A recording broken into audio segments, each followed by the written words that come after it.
Dartmoor prison, isolated from the outside world by walls of granite.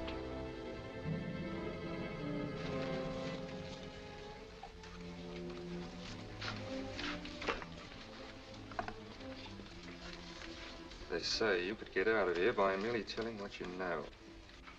You may or may not be another Scotland Yard bloke. But I'll give you the same answer I gave the others. I still have 2 years, 8 months, and 6 days left in which to make musical boxes. That'll be sold at auction for the benefit of this delightful sanctuary. And I intend to sell them.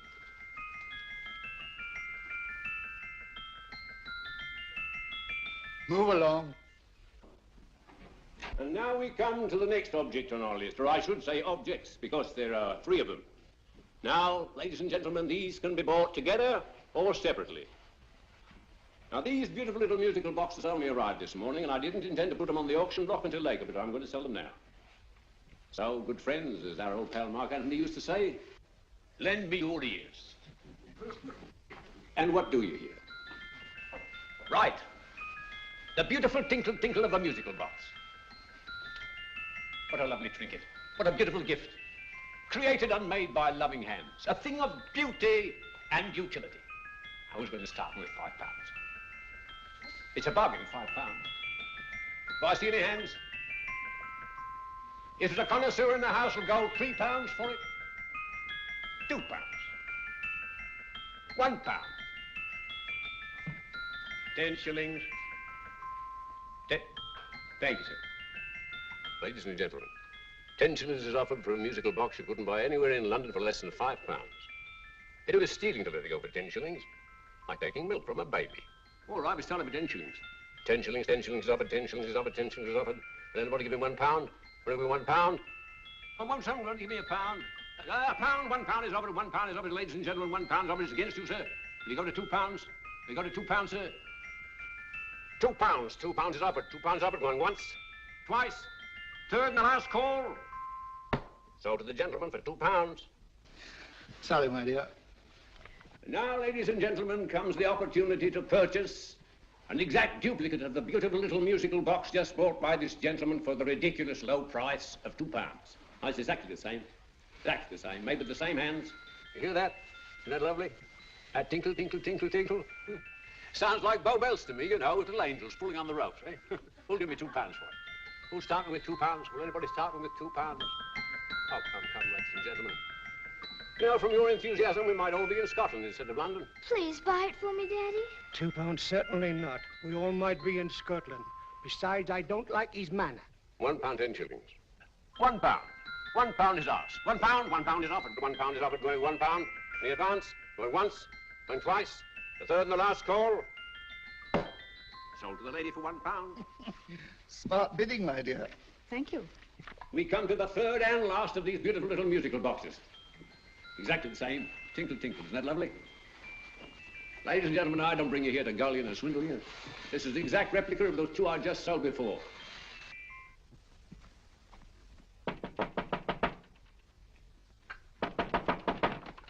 We're closed. But this is extremely important. Come in, sir, come in. I'm sorry to disturb you, but I was unfortunately delayed from arriving in time to bid on certain articles which I was rather anxious to obtain. Oh, perhaps they weren't sold, sir. We are carrying several things over. What might the articles be, sir? 3 identical musical boxes, about so large. Oh, I'm sorry, sir, but they were sold. Pity you weren't here to bid on them. They didn't bring anything like the real value. I'm most anxious to obtain them. I wonder if your records would show who the purchasers were. Oh, we don't usually give out that information, sir. For certain, shall we say, sentimental reasons, I'm most anxious to get in touch with the purchasers. I'd be willing to pay, shall we say, £5. Well, for certain sentimental reasons, sir, we'd be very happy to oblige. Alfred, today's sales. The 3 musical boxes. Musical boxes, oh. Ah, here we are. The first purchased for £2 from Mr. Julian Emery, 52 Portman Square. Write this address down, Alfred. Yes, sir. Second didn't leave any name. Oh, how unfortunate. I think she's a dealer. You see, they don't like us to know where the things are going. On account of the profits. You say the second purchaser was a woman. Can you give me a description of her? Oh, she was a young woman, fairly tall, slender, had a light complexion and dark hair, and she was wearing a grey suit, don't you remember? That's right. She probably runs a gift shop. She paid £1. You say she comes here fairly frequently? No, I didn't say so.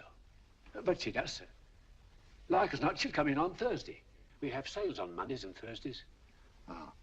And the third box? The third? Oh, Mr. William Kilgore, 143B Hampton Way.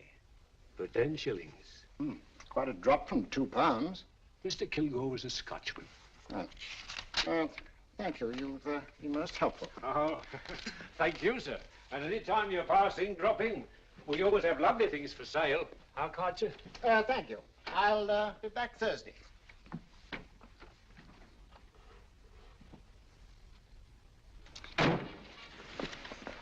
The message reached us too late. Musical boxes are being sold. Well, let's get out of here.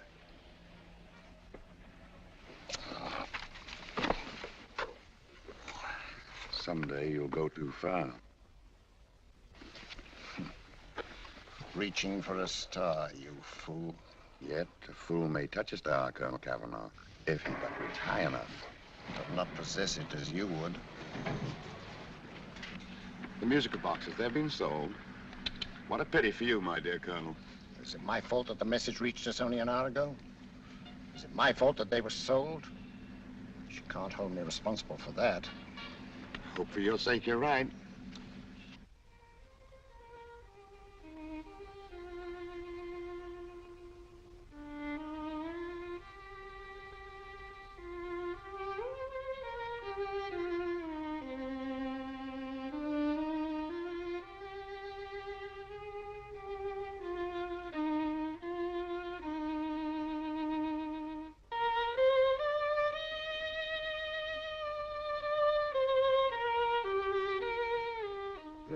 Upon you tonight at 7:45, a gentleman who desires to consult you upon a matter of the very deepest moment. Remember that letter, Holmes? It was written over 2 years ago. An interesting case, devilishly interesting. Irene Adler. What a striking-looking woman from the brief glance I had of her. Seems only yesterday. What charm. What poise, and what a mind. Sharp enough and brilliant enough to outwit the great Sherlock Holmes himself. I take it the new issue of the Strand magazine is out, containing another of your slightly lurid tales. Indeed. What do you call this one? I call it A Scandal in Bohemia. Not a bad title, eh? If you must record my exploits, I do wish you'd put less emphasis on the melodramatic and more on the intellectual issues involved. More on the what do you mean by that? Well, I do hope you've given the woman a soul. She had one, you know. By the woman, I suppose you mean Irene Adler. Yes. I shall always remember her as the woman.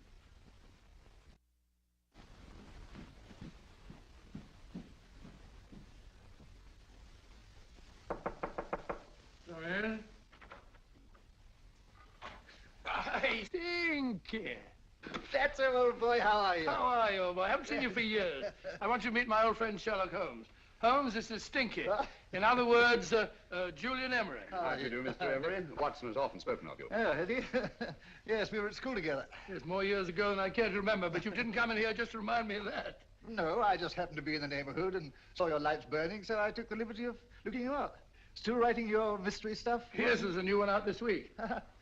Good, I never miss them. Oh, good, thanks. I say that bandage makes you look very interesting. Still poking your nose into other people's business as usual? Who hit you? I haven't the foggiest notion. Somebody knocked me on the head in my own living room, and then proceeded to commit the most idiotic burglary you ever heard of. Fellow must have been balmy as a coot. Balmy? Why? Come sit down, old boy. Hey. You like a cup of tea? Huh? Oh, all right. I'll go and tell Mrs. Hudson about it. Why do you say the robbery was idiotic, Mr. Emery? Oh, simply from the fact that with about £5,000 worth of musical boxes in my living room, the thief, who I caught in the act, made off with one that isn't even worth £5. I gather you're a collector of musical boxes. Yes, I am indeed. Some of them are very beautiful, but not the one that was stolen. The thief evidently grabbed the first thing that came to his hand when he heard me coming into the room. Still, it's rather odd, isn't it, that having disposed of you, he didn't pick up something more valuable. Mm-hmm. Was there anything unusual about the stolen box? No, nothing at all. No, I picked it up in the south of France, several years ago. You say you have many valuable music boxes. And yet the thief made off with one that isn't worth £5. Sounds like rather an intriguing little problem. Well, I take it that he was just an ordinary petty thief and didn't know the value. That is a possible explanation, and yet I venture to say that the average petty thief has a more extensive knowledge of the value of objet d'art than the average collector. Well, anyway, that's Scotland Yard's theory. They didn't get very excited about it. That's consistent anyway. I wonder if I might see your collection, Mr. Emery. Oh, of course you could, yes. Nothing a collector likes more than showing off his trophies. When would it suit you? No time like the present. Good. My place is just round in Portman Square. Shall we? Yes, right. Hello? Where are you going? Stinky hasn't had his tea yet. Oh, I'm sorry. We're going round to my place, where I'm going to give you something better than tea. Now, this one was made for Louis XV, and is one of the very few still in existence from that period, and a particularly fine specimen at that. Charming, isn't it? Quite. It all sounded to me like a lot of mice running about on a tin roof. I'm afraid you have no ear for music, Watson. Give me a good old band playing a rousing march. You have all your silly little tweets.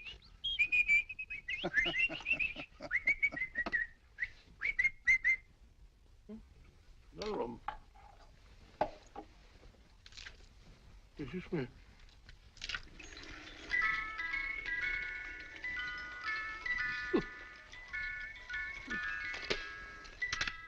Stupid thing.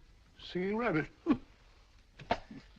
What would you say offhand is the value of a box like that, Mr. Emery? Well, it's hard to say offhand, but I think we'll bring about £500 or £600 today. It's the gem of my collection. A thief who steals an oddity like a musical box passes up one worth £500 for one of almost no value at all. Odd. Very odd. What was the stolen box like, Mr. Emery? Oh, just a plain wooden box about so big. Mm-hmm. As a matter of fact, I have one over here almost exactly like it. I picked this up yesterday at an auction room in Knightsbridge. Paid only £2 for it. Of course, I wouldn't in the ordinary way add one like this to my collection, but the tune intrigued me. I'd never heard it before.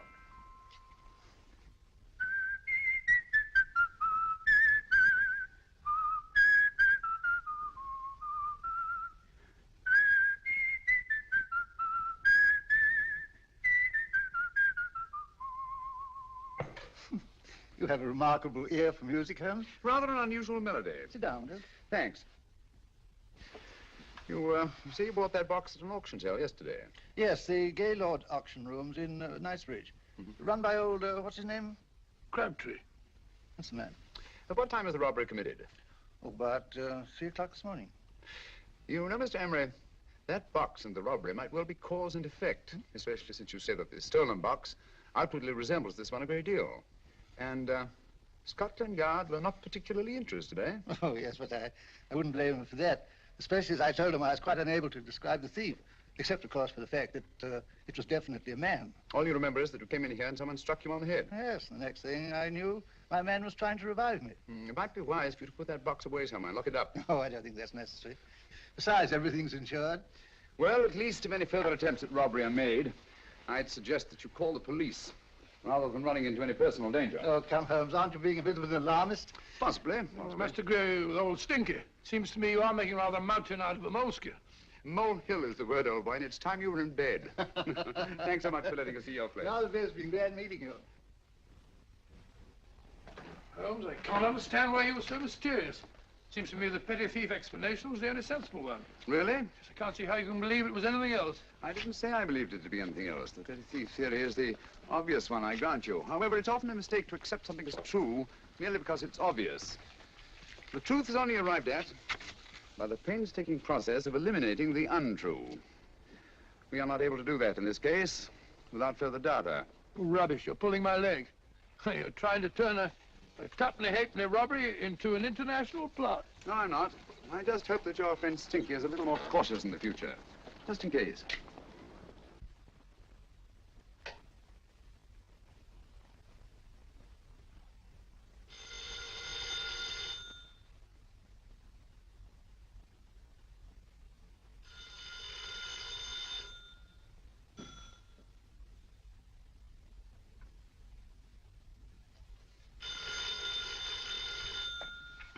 Yeah?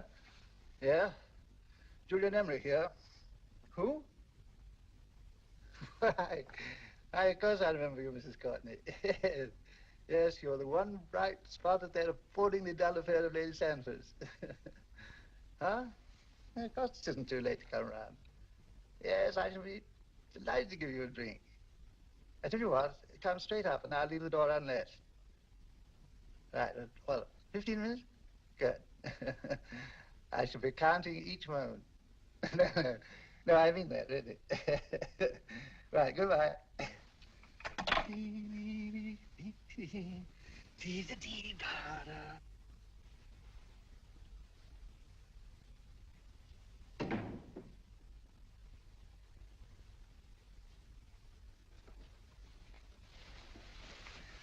Boo!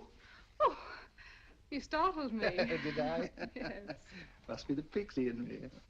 I know I shouldn't have called you so late, but I was at a party just around the corner, and I remembered your invitation to see your collection of musical boxes. My dear Mrs. Cockney, pleasure is all the greater for being so unexpected. My friends call me Hilda. Thanks. Mine called me Stinky. Stinky, how quaint.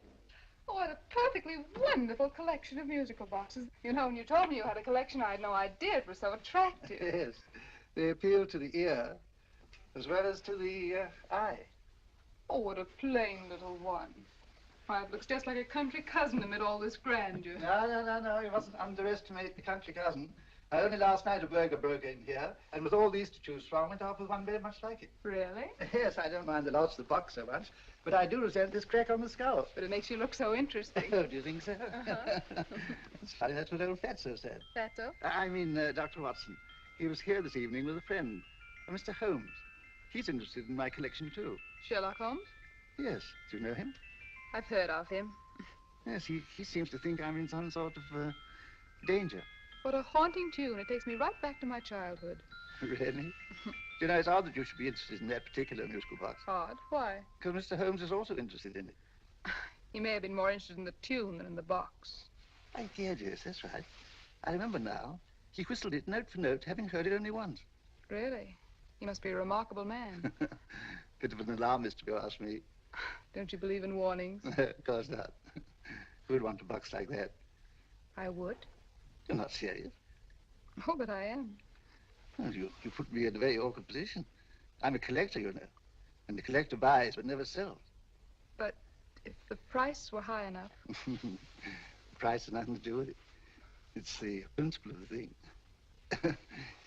Yes, well, we haven't had our drink. No, thanks. I must be getting along. Must you really? I'm afraid so.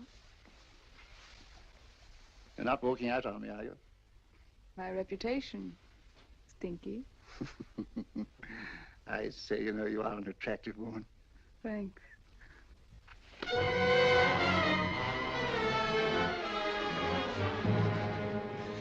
You fool. I told you to wait outside. What did you have to kill him for? All I had to do was walk out with this. He held you in his arms. Don't touch him. Don't touch anything. Now get out. I'm sorry. You're sorry. What about me? This is murder. What about Scotland Yard? What about Sherlock Holmes? Now get out!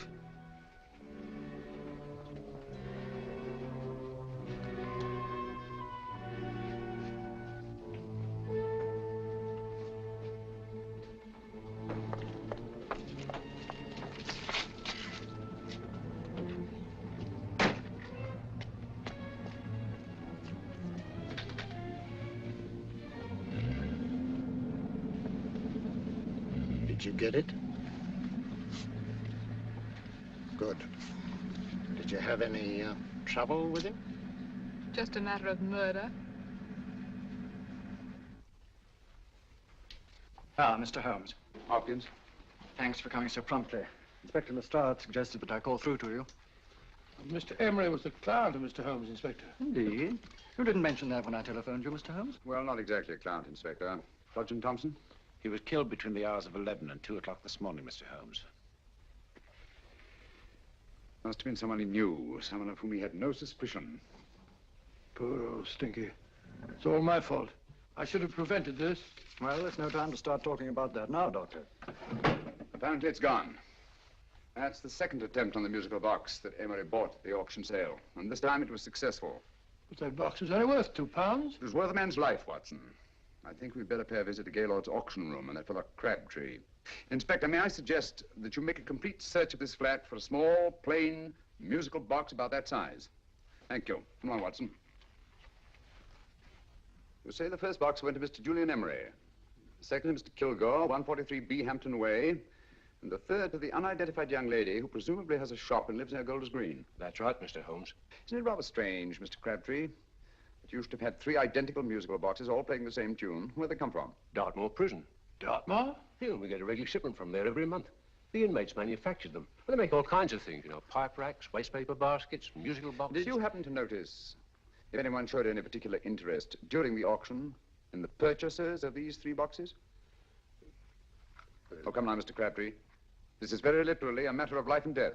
Well, since you put it that way, Mr. Holmes, there was a gentleman came in here about an hour after closing time, and he was in an awful state, he was.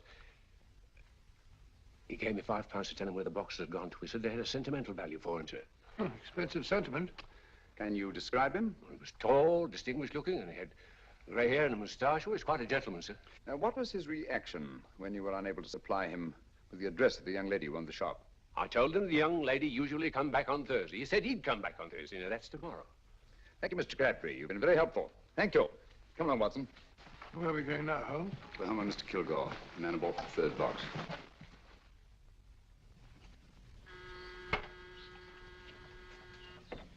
But hang it all, Holmes, how do you know those other 2 musical boxes are of any importance? I don't, but I certainly have no intention of waiting until the owners are murdered to find out. No one at home. I hope that's the explanation. I'll have a look through this window.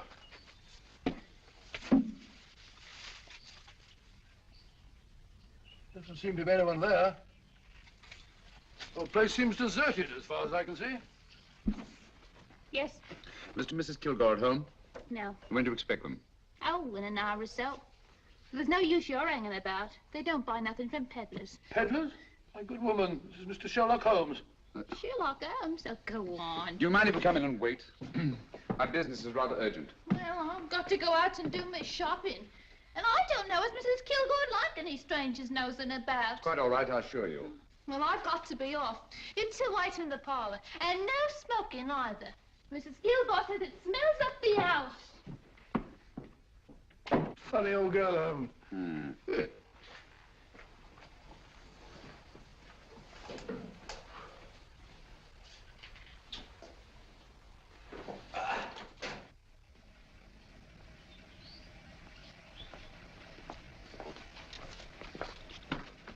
Park Lane.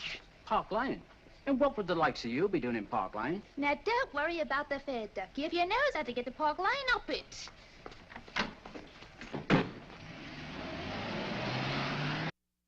You know, Holmes, I've been thinking. There must have been something hidden in that box of old stinkers. Stolen jewelry, possibly. What's up, Holmes? Listen. What's just the steam in the water pipes?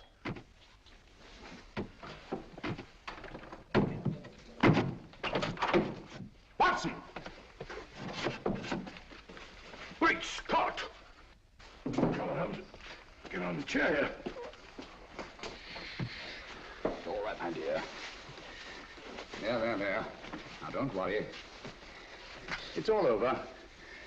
There you are, dear. Don't cry anymore. She tied me up and shut me in the cupboard. I know. She won't come back. Did you show her your new musical box? Yes, she said she wanted to hear it play, and as soon as I showed it to her, she grabbed hold of it. I know. Now, don't worry. Nobody will buy you a new musical box. Yes, my dear, the best one in London. Watson. Oh, what a fool I've been. What do you mean, Holmes? She took the musical box out of this house in that market basket, right under our very noses.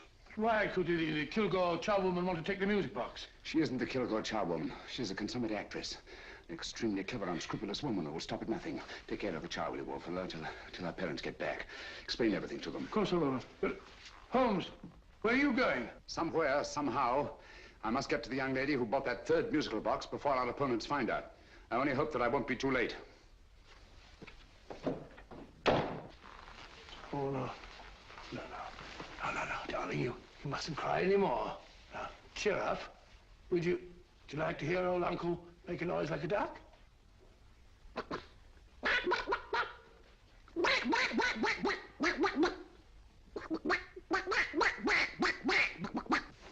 Oh, sorry.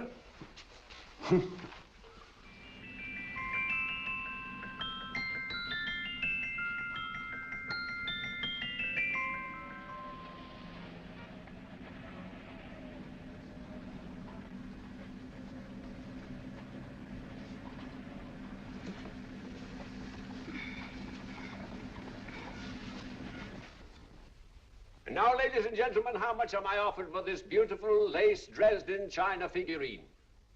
A lady of the French court. Now, this is the genuine article. What a beautiful ornament for your mantelpiece. Or you could use it as a centerpiece on the dining room table. Now, will somebody start me for £10? Will somebody start me for £10? £8? £7? All right, £5 is offered, £5 is offered, £5 is offered, £5, 10, £5, 15, £5, 15. £6 is offered, £6, going once, going twice. The third and the last call will be all done. Sold to the lady from Twickenham for £6. Next, we have a real museum piece, ladies and gentlemen. A fine 19th century doll. The costume an exact replica of the holiday clothes worn by the Hungarian peasant women. Now, ladies and gentlemen, an article like this will cost you from £15 to £20 in a West End shop. I'm not going to ask you anything like that. We'll give me £2 for it. £2. Anybody offer me £2? £2 for the Hungarian? £2? £1. What? Anybody give me £1? Anybody offer me £1 for the doll? £1 is offered, ladies and gentlemen. £1 is offered. Now, I'm not going to waste your valuable time or mine in trying to get one half of what this beautiful doll is worth. If the young lady can steal it for £1, that's her good fortune. So it's going once, it's going twice, the third and last call. Any more? Sold to the young lady for £1. And now, ladies and gentlemen, may I draw your attention to something which may be a great surprise to you, worthy of any collection. The only other one like it is in the British Museum. It's a Ming vase of the 7th dynasty. This vase lay in a large collection somewhere outside Rome for over 2 centuries, I understand. It was discovered there by the noted antiquarian, Sir Andrew Coppleston. Now, some of you may remember Sir Andrew Coppleston. Besides being a noted traveller and antiquarian, he's also a gentleman rider. A girl with a parcel in her hands, that's her. Are you sure that's the girl? Well, she fits perfectly the auctioneer's description. Follow her, Hamid.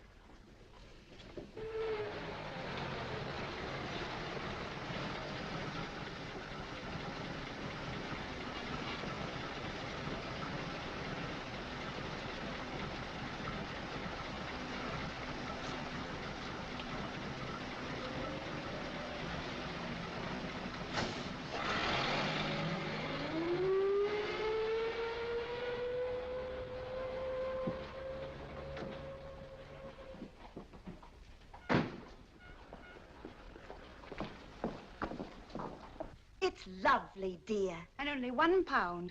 We can get at least 3 for it. Easily. I'll go make some tea. I could do with a cup. Right. Good afternoon. Good afternoon. I'm looking for a birthday gift for a 7-year-old girl. What would you suggest? We have some lovely dolls. Now, this Hungarian I think peasant- she has enough dolls already. Books are always welcome. Well, I'm looking for something a little different. Well, that's rather cute. What is it? Oh, that's a musical box. Children always love them. And this is an exceptionally nice one. It plays many tunes.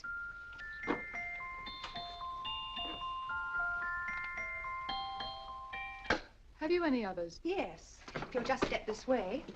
I have only 2 left.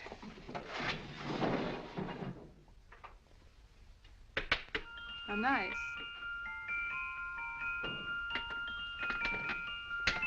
Are you sure this is all you have? I'm sorry. They're rather hard to find, you know. That's our entire allotment. I did have one other, but I sold it earlier this afternoon. But it was only a plain wooden one. It wouldn't have been a very nice gift for a child. Really? Do you happen to know who the purchaser was? Why, yes. He left his card, just in case anyone should inquire for him.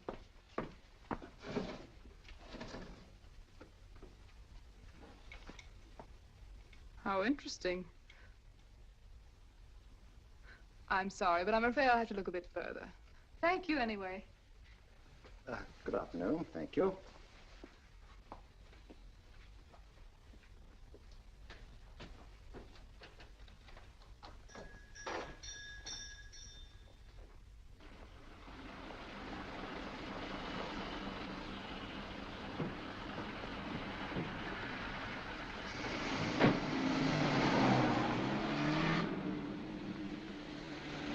Heavy!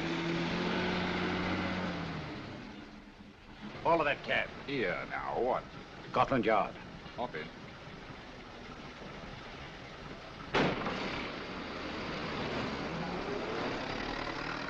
Sherlock Holmes. I might have known. We thought we were the hunters, instead of which we're the hunted. We've been fools. We played right into his hands. Of course. He's had us followed. Don't look. The man in front of the toy shop. Hamid, turn sharp right at the next corner and again at the next.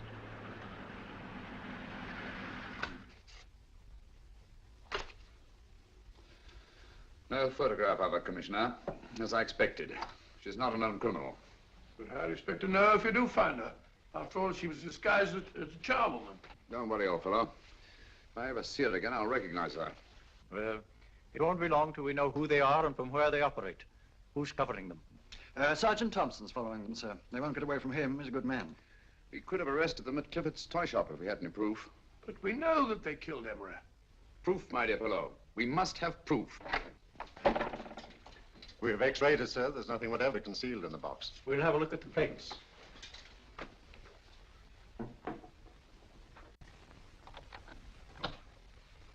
There must be some clue.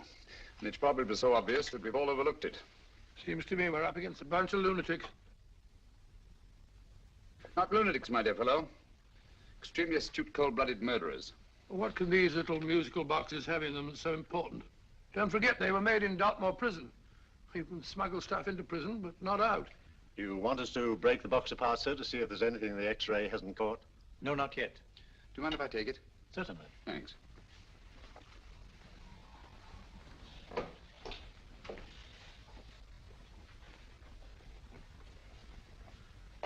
The governor of Dartmoor prison informed us, sir, in answer to Mr. Holmes' question, that all three musical boxes were made by the same convict, John Davidson, serving a 7-year term, sir. Davidson? The Bank of England plates. That'll be all. Yes, sir. Now we're getting somewhere. Wait a minute. How did you know about the plates, Mr. Holmes? I'm a student of crime, Inspector. I make it my business to know about such things. And when the name of Davidson was mentioned... Well, who is this fellow Davidson? As long as Mr. Holmes seems to know all about it already, I suppose there's no harm in telling you. 2 years ago in London, there occurred a robbery of such tremendous importance, although the stolen articles themselves have no intrinsic value whatsoever, that the Home Secretary was instrumental in seeing that not a word of it appeared in any newspaper. But you never told me anything about this, Holmes. You were away at the time. Articles of no intrinsic value and yet of such importance? I don't understand. Davidson was apprehended within 15 minutes of committing the theft. But by that time, he'd hidden the articles in question and they've yet to be found. Before going further, Dr. Watson, I must inform you that this matter's not to be mentioned outside of this room. Of course not. Do I look like a man who'd gossip? Let's not go into that now, old fellow, shall we? Davidson had been employed for years in a position of extreme trust by the engravings department of the Bank of England. The articles he stole were nothing less than a complete duplicate set of plates for printing £5 notes. What? The Bank of England's own plates? Precisely. And with those plates, a gang of crooks could flood England with £5 notes, not forged in the usual sense of the word, but notes undetectable from genuine Bank of England notes in any way whatsoever. Good heavens. Any whisper at all might have resulted in enormous damage in shaking public confidence in the Treasury. We tried everything after we arrested Davidson. Offered him a shorter sentence if he'd tell us where he'd hidden the plates. Why, we even put in Scotland Yard men with him as cellmates, but no results. Obviously, Davidson is a man of strong character and infinite patience. Yet suddenly he feels impelled to smuggle out the secret of the hiding place of the plates to his confederates. Why? I don't understand, Mr. Holmes. Well, for example, has the Bank of England made any plans to radically change the design of the £5 note so that in, say, 7 years from now, notes made from the stolen plates will be worthless? Confidentially, Mr. Holmes, such a move was discussed. But replacing all the £5 notes in circulation would be such a Herculean task that nothing's been done about it as yet. I see. Of course, there is another possible explanation. Davidson didn't have much time to find a hiding place before he was captured. He may be afraid that the plates will be accidentally discovered before he's released. Hence his anxiety to communicate their whereabouts to his confederates as soon as possible. I believe you've hit it, Mr. Holmes. I'm sure that the message is contained in this musical box. Or rather, in all three musical boxes, since possession of all three seems to be essential. Our opponents have 2/3 of the puzzle, we have 1/3. Well, what are you going to do, Holmes? Try to deduce the message from the 1/3 that we have.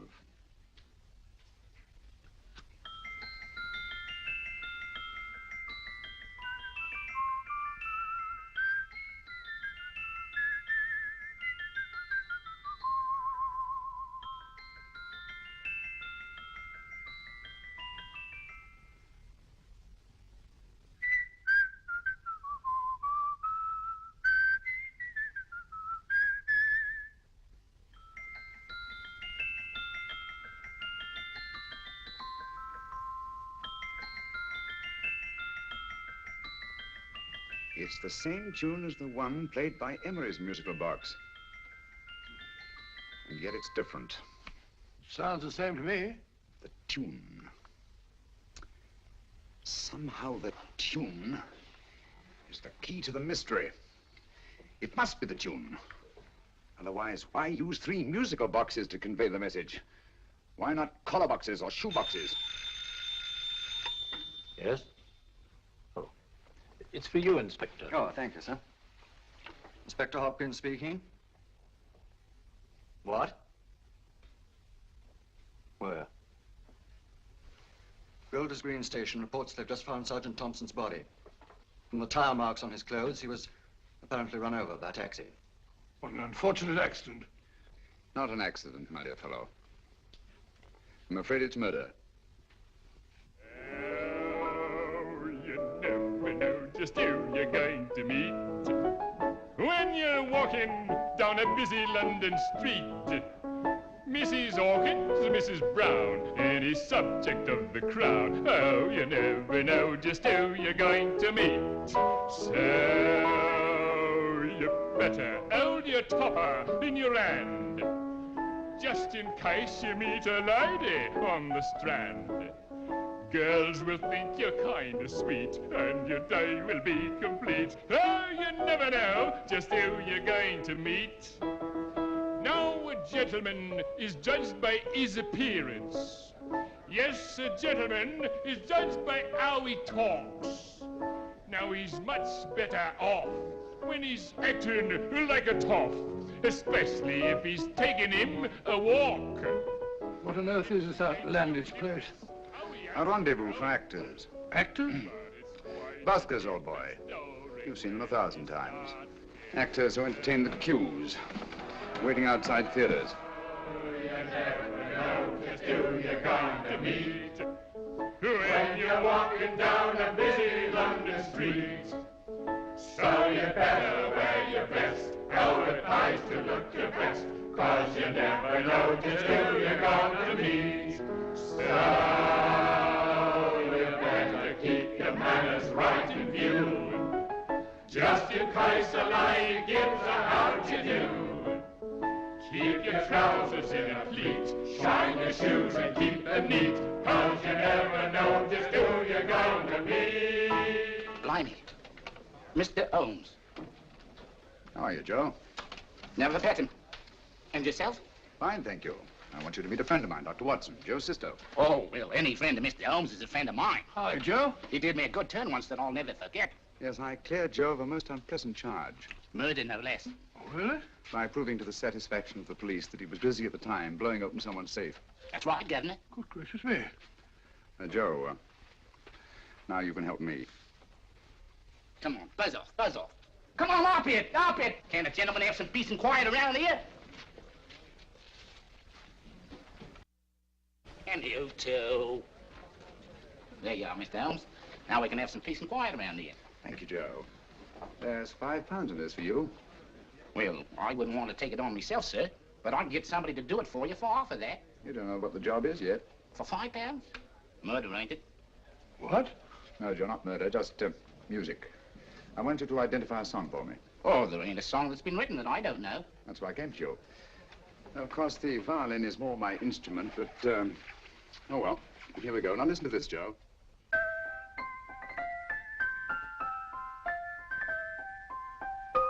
Wait a minute. You're playing that wrong. That should be E natural, not E flat. You know the song? Oh, yes. It's an old Australian song called, the Swagman. But you're playing it all wrong. That's what I hoped you'd say. Now, listen again, Joe.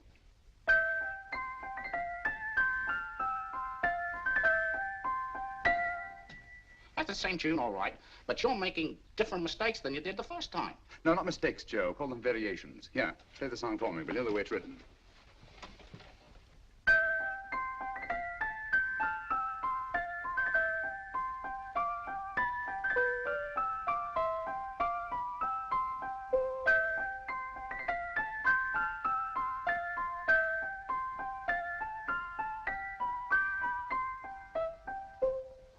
There you are. Thank you, Joe. What's it mean, Holmes? Are you onto something? Perhaps. I don't know yet. It's probably a code of some sort. Joe, could you write the song down for me, the way it was originally written? Oh, sure, Mr. Holmes. But it'll take a few minutes. Here, Mabel. Pale ale. Come on, up to it. Along with it.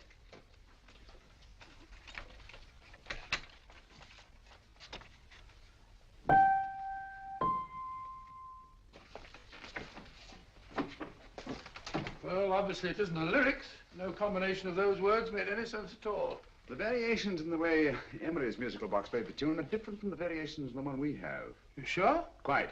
You see, I took the trouble to memorize the tune as played by Emery's box that night we were with him in his flat. Holmes, you amaze me. Elementary, my dear fellow. One of the first principles in solving crime is never to disregard anything, no matter how trivial. But why the 3 boxes? Why not 1? Because the message was obviously too long to be conveyed by any one variation. Then there's the 3rd box, the one that woman took from the Kilgores. That contains yet another set of variations. Yes, well, it's all beyond me. Well, all we have to do now is to find the secret of the variations. Not a very easy problem to solve, my dear fellow. Hello. What's up? We've had company. I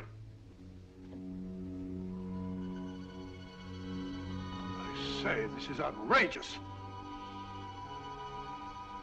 Ask Mrs. Hudson to come in here, will you? Right.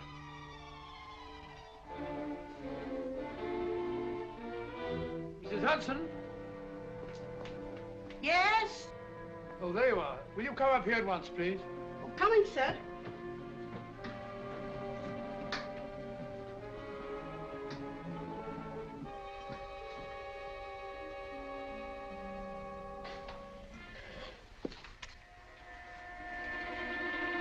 Mercy me, Mr. Holmes. What has happened? Who called while we were out, Mrs. Hudson? Just a young lady. The one who said you wanted her to wait for you. And a nice-looking old gentleman with Our her. friends again, Watson. Friends? What did the young lady look like? Oh, I couldn't see her face. She had a heavy black veil on. But she had such a nice way with her. Oh, I'm sorry, Mr. Holmes, if I've done anything wrong. But you did say I should always let clients come in and wait for you. Don't worry, Mrs. Hudson, don't worry. You had no way of knowing. It's quite all right, quite all right. Now, don't worry, Mrs. Hudson. Don't worry. But where on earth's the musical box? They didn't get it. Didn't get it? Where is it? It's in your hand. Huh? That biscuit jar. Take the biscuits off the top. Now put your hand inside, and you'll find the music box. Well done, Holmes. Well done. Amazing.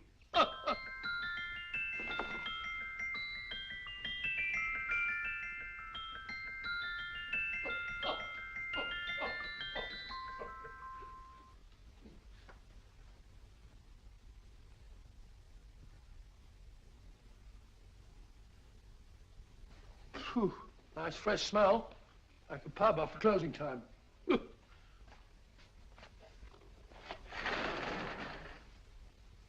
I say, Holmes. What? It's morning. Allow me to congratulate you on a brilliant bit of deduction.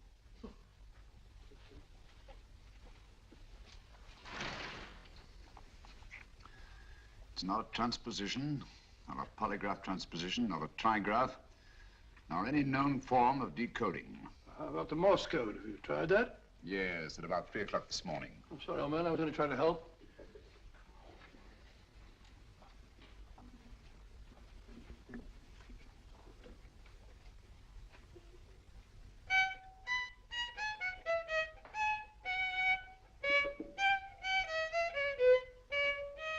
Oh, do me a favor.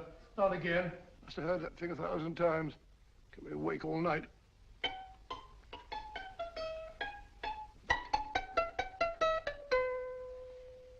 Not a very distinguished composition, I grant you. You know perfectly well I don't know one tune from the other. When I was a kid, my people tried to have me taught the piano. I've always felt sorry for that old teacher of mine. The poor old girl finally reached the point of numbering the keys for me. 1, 2, 3, 4. Even then, I never progressed beyond... Numbering the keys, Watson. The 19th key of the keyboard is the 19th letter of the alphabet. S. Here. Write this down when I give it to you, old fellow, will you? The first altered note. Write S first. Now, the 8th key is H. The 5th key, E. The 12th key, L. The 6th key, F. S-H-E-L-F. Shelf. Your piano lessons were not in vain, old fellow. You've solved it. Thank you. Oh, thanks, old bean. Hold it.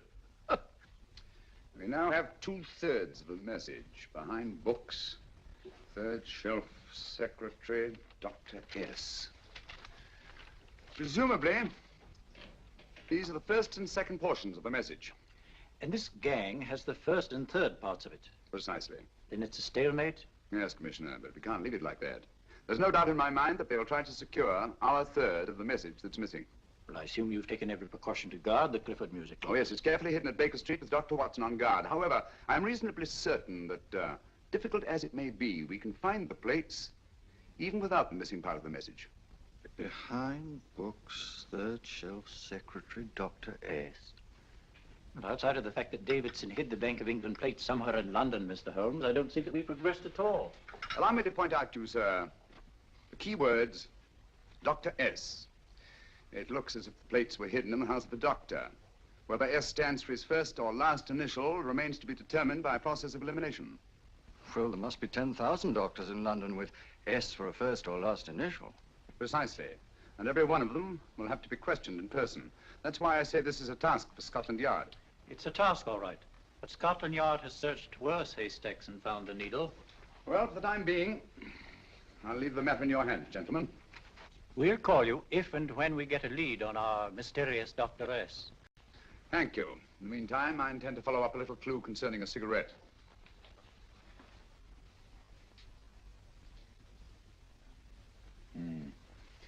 You're certain of the identification of the tobacco? Absolutely. I have made up this special blend for only 3 customers. It is almost pure Egyptian, with admixture of latakia for added body, and a pinch of perique. Merely a whisper, as one might say, for elusive fragrance. Yes, yes. And the 3 customers? Major Wilson in Bombay, India. Mrs. Catherine Leamington Smith in Ireland. Yes, and the 3rd? Mrs. Hilda Courtney of Park Mansions, Bryanston Square. Thank you. Thank you very much. You've been most helpful. It is a pleasure to have been of service, Mr. Holmes.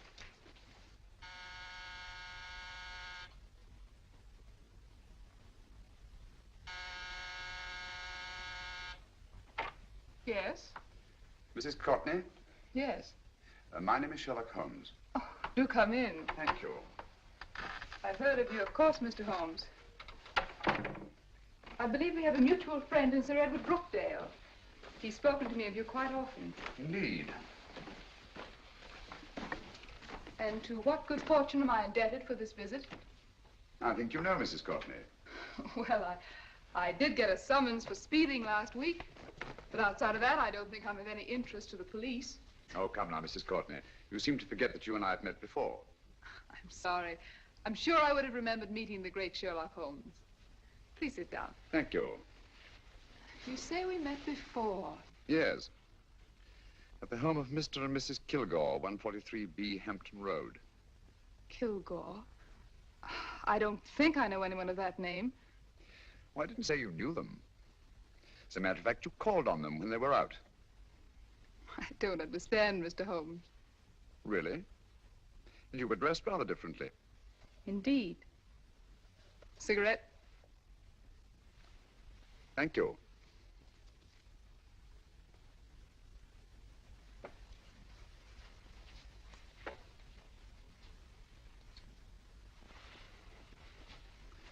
Thank you.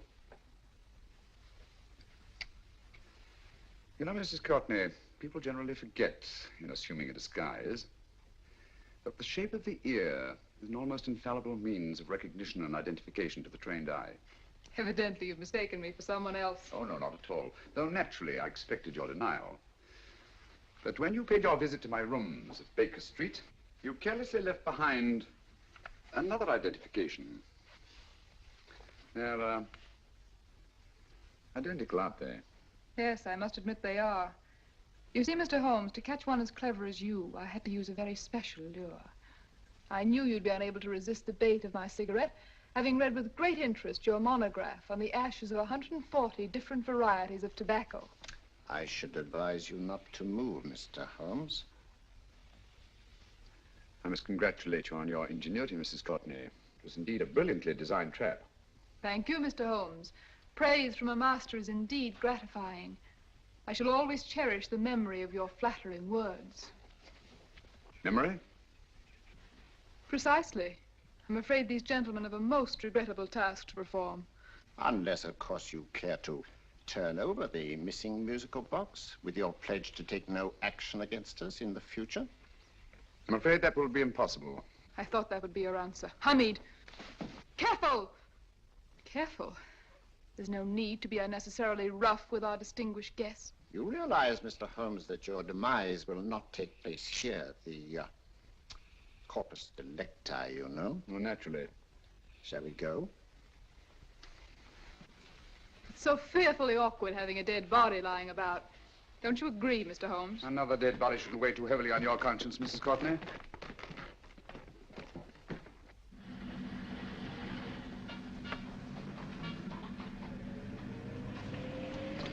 Do you mind if I have a cigarette? Don't see why not.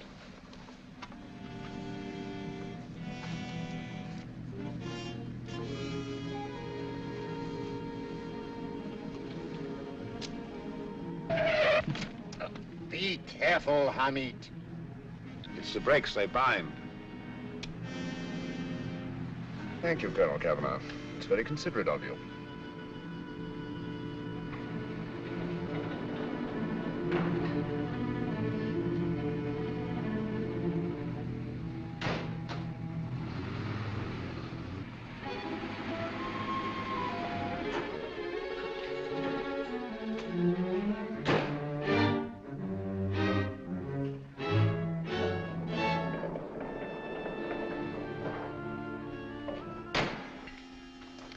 You'll be happy to know, Mr. Holmes, that your death will be a painless one. Hamid, attach this to the motor of the taxi. That little attachment, my dear Mr. Holmes, contains the deadly fluid known as monosulfide. The Germans use it with gratifying results in removing their undesirables. Start the motor.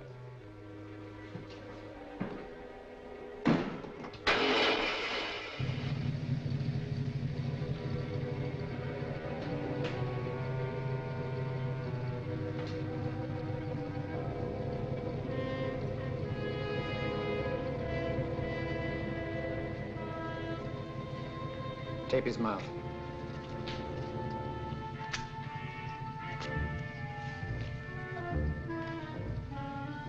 Now, Up with him, Hamid.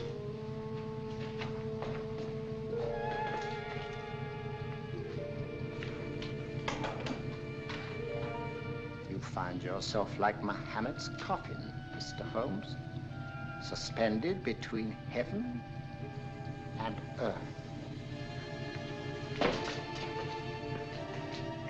Plenty of fuel in the tank? Good.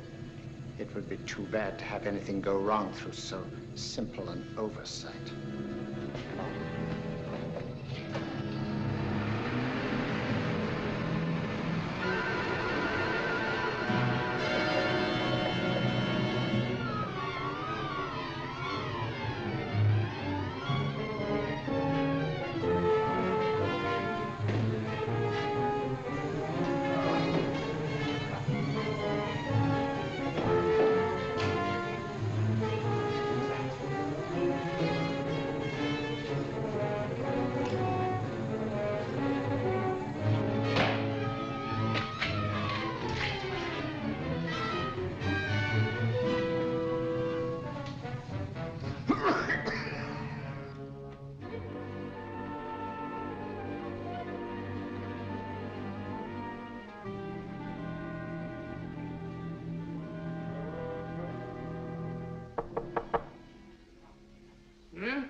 Good afternoon. Mr. Sherlock Holmes? No, I'm Dr. Watson.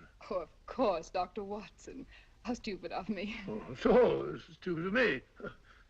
Won't you come in? Well, I really came to see Mr. Holmes. Oh, I'm afraid he's out. I don't know when he'll be back. Perhaps there's something I can do. Won't you sit down? Thank you. You know, Sherlock Holmes and I have been engaged on a great many cases. Oh, really? Yes, indeed. As a matter of fact, this very moment, we're involved in one of the most baffling... Oh, well, won't you tell me your trouble, and I may be able to help you. It's very kind of you, Dr. Watson. Perhaps if I wouldn't be imposing too much. Imposing? Oh, there's no imposition. No imposition at all. A pleasure, I assure you. Now, tell me all about it, Miss Williams. Mrs. Williams. I live in Surrey, Dr. Watson, and I've come up to London in sheer desperation. My only sister has disappeared, and the local police seem utterly unable to find her. Well, Holmes and I solved a case exactly like that once. Very interesting, as far as I remember. I call it the adventure of the solitary cyclist. Oh, sorry. Now I come to think of it, it wasn't so very similar. Entirely different. I don't think what I was saying. Where were we? She's only 17, Dr. Watson, and until she disappeared last Thursday, she seemed to be in the best of spirits. Possibly a romantic entanglement? Oh, no, nothing of the sort. She left no note, didn't even pack a bag, no explanation. She just started to walk to the village from our house in broad daylight and simply vanished from the face of the earth. Oh, there. Might I have a glass of water? Glass of water. Have one minute.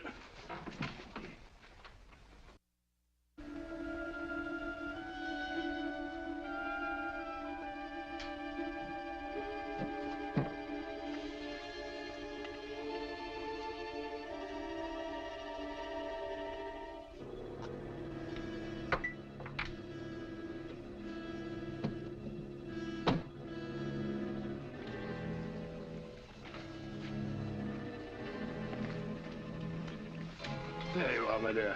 Thank you, Dr. Watson. No, you're not to cry anymore. You must pull yourself together. Oh, I feel much better already knowing that you're going to help me. Oh, Dr. Watson, look! Good heavens! Oh. Get through the fire brigade, quickly! Haven't you a fire extinguisher? By Jove, we have in the kitchen.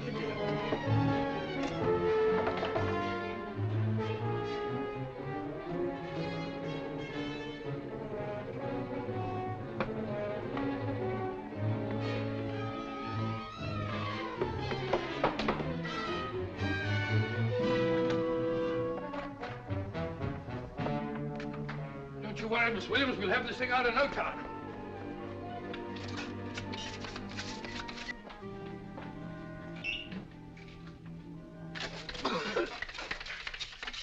Ah, that's got it. Get some air. Well, you see, there was no need for the fire brigade after all. I hope you weren't too frightened, Miss Williams. Oh, gone. What's the trouble with them? They always lose their heads in an emergency. Well,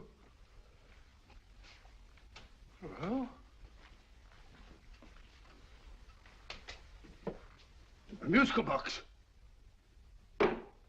Great Scott! Miss Williams!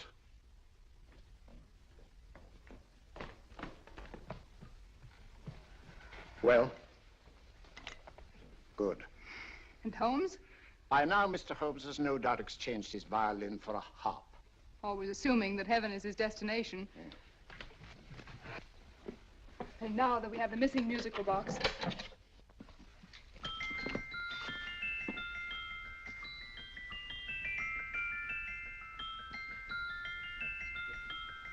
Nineteenth note. 19th letter. Yes. He hasn't been there, you say? Holmes, where on earth have you been? I've been trying to get you at the club, at Scotland Yard, all over London. You were looking for me in the wrong places. Holmes, terrible things happened. I've been duped. That woman, she made a complete fool of me. Well, what do you mean? Well, she came here, let off a smoke bomb. I thought the whole place was on fire, and my first thought was to save the musical box. No need to say any more. She has the box. Yes. Don't blame yourself too much, old fellow. She's an extremely clever antagonist. Smoke bomb, you said? Well, you can console yourself with the thought that your charming friend is at least a reader of yours. What do you mean? If I remember correctly, you wrote about my little experiment with smoke and the cry of fire in a story you entitled A Scandal in Bohemia, which has just appeared in the Strand magazine. All right, old boy. Don't rub it in. Well, it may turn you up to know that you made a fool of me, too. That cigarette stub was planted here for one express purpose. We're going to bandaging around this place. Bandaging? What's the matter, Holmes? You hurt? Explanations will have to wait until later. At the moment, we're faced with a problem which I fear is insurmountable. Come over here, old boy, will you? Right. Our opponents are in possession of all three parts of the code. And here are we, while the Bank of England plates pass into their possession. Cheer up, old fellow, cheer up. As Dr. Samuel Johnson once said, there's no problem the mind of man can set that the mind of man cannot solve. What's that, old fellow? I was just quoting Dr. Samuel Johnson. He said there is Thank you, Watson. Thank you. Leaving the front reception room, we come into the main hall, where Dr. Johnson was in the habit of passing through to have his meager meals in the dining room opposite, in company with his friend and biographer, James Boswell. We will now pass up the stairway, which remains in its natural wood finish, just as it was when the good doctor was here. The framed etching on the wall is believed to have been presented to Dr. Johnson by the distinguished painter, Sir Joshua Reynolds. I've been told here that picture was given in by Mrs. Thrale, and it's definitely not a Reynolds. Is that important, my dear? Oh, I'm sorry. This way, ladies and gentlemen, please, this way. Move along, children, move along. The secretary's not on this floor. Patience, Hamid. I have a feeling My that... dear Colonel, with Sherlock Holmes out of the way, what could go wrong?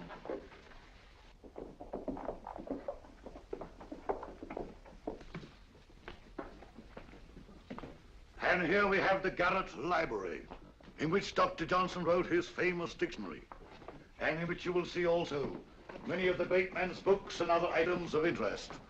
Step forward, ladies and gentlemen, please, step forward. Standing in the corner is the secretary, which contains many of the original works by the literary genius. On this table, Dr. Johnson's cat, Hodge, used to sleep while his master worked. A strange thing about this cat, ladies and gentlemen, was its love of oysters. They do say that the dear doctor often went hungry to find the cat that delicacy. What a pity. Now we will visit the Grey Room, which is immediately below us, in which you will see the very bed in which Dr. Johnson died. What did he die of? Gout. Just gout. This way, ladies and gentlemen. Mind the steps, please.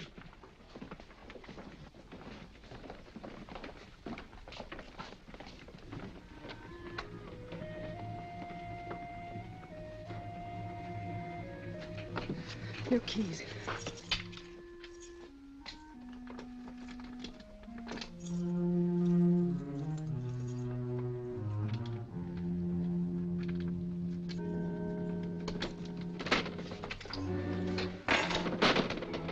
Third shelf up.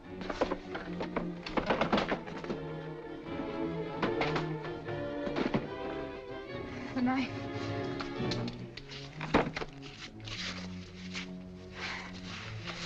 Gentlemen, the Bank of England plates. Well, Mrs. Cockney, so we meet again. No, I shouldn't do that if I were you, Colonel Cavanaugh. I must congratulate you, Mr. Holmes. You're far more clever than I thought. Thank you, Mrs. Cockney. Praise from you is indeed gratifying. I shall always cherish the memory of your flattering words. Memory? Oh, thank you. And now I have a most regrettable task to perform.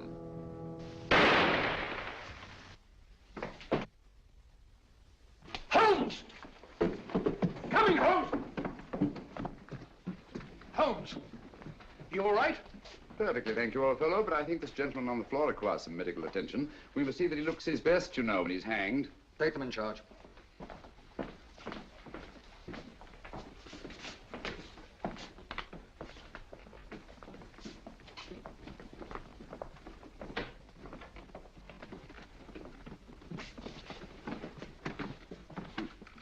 A brilliant antagonist.